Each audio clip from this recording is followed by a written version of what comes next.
Composition is how the photo is laid out. There are different rules that will make the photos look better. Okay? And today we are going over the rules. Okay?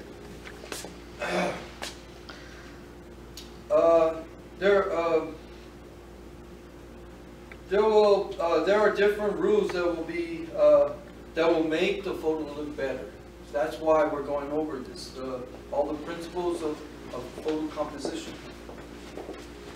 So you students, you need to write down on these worksheets the principle of the photos that we're going to be looking at, and they're not in the order of the presentation. So when you see the photo, you make sure you write down the principle of that photo. Is there an example up there? There will be when we're going through this, yes. But you'll have to find it because they're not in the order, okay? And you write in what's the principle of that photo, okay?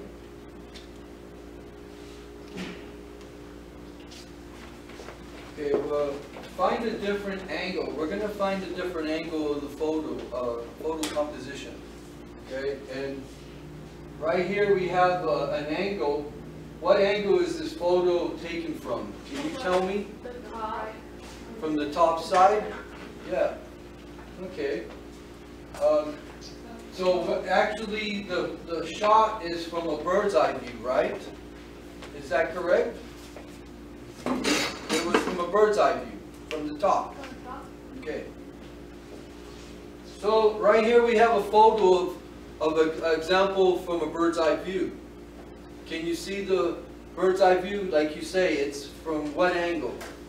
Above, right? Yes. It's looking down from a bird's eye view. Yes. Yeah. If you see a picture there, there's more pictures. There's going to be more pictures. So. Do you see that picture on the worksheet? Do you see it in there? Yes, it is. But we haven't got there. If you think that is it, then go ahead and put it in. Because some of these photos are different principles, and some might be multiple principles on the photos. But if you see that picture, and you know it's a bird's eye view, write in the bird's eye view, okay? That's an example of how I want you to write in, and taking notes as we go along with this presentation. Okay, here's another view of, but a different type. It's a reflection of the mirror, and with the reflection of the mirror has that angle from above, above the subject area. Okay, here we go. Shooting from the worm's eye view.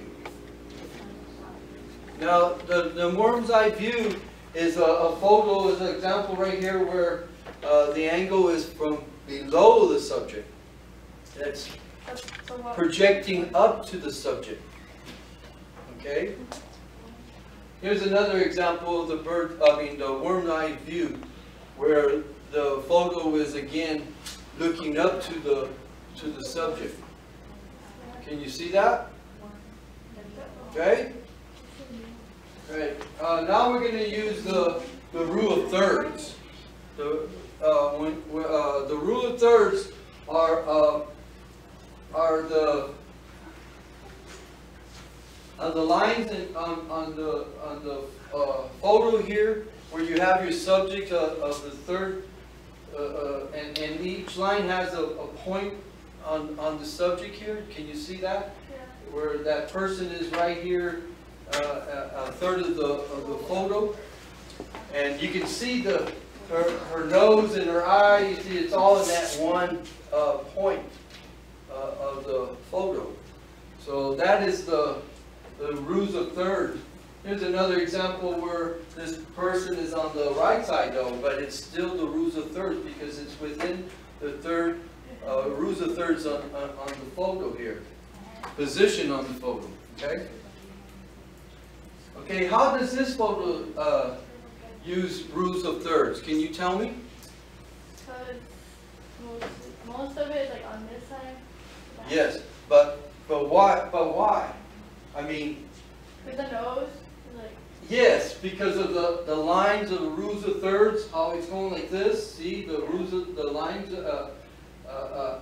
the points on it. Right here, you're saying, yes, that's the rules of thirds, where the subject is in that point of the lines. Okay, and this photo you'll notice too later on. There's other, like I say, multiple principles.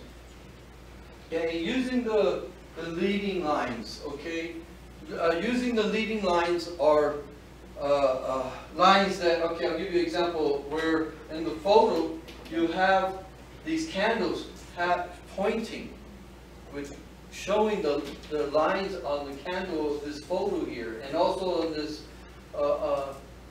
table, there's a line there, and the people, can you see the people, the line? Okay, that's an example. Here's another example with the football players. See how the football players we have up front, the biggest person, I mean the person looks bigger in the front, and then the person way in the back is smaller, and it gives that line in the photo directly to the coach, and you have the whole picture there, but it shows a line leading the lines. Okay, leading the lines? Yes. Here's a good example of leading the lines, where we have the players on top of these lockers. Can you see they're pointing towards the coach? It's a good example of leading the lines. And there's another one too. See this bench? It's also leading the line towards the coach there. And See? the lights at the top. Good. Yeah, that's a good one. Yes, good observation there. Yes, that is a way, and like the lockers are also leading lines too. This is the same as the principle of convergence. If you guys remember when we were doing the principles of design, it's the same as convergence. And the next one we're going to be learning about is using framing. Now, using the framing, can you tell me on this photo, what is framing in this photo? The girl. The girl is framed, but how is it being framed? Yes, the chain link fence is framing the subject. On this next photo you'll notice that we have a natural element of the area, which is the trees. Can you see that?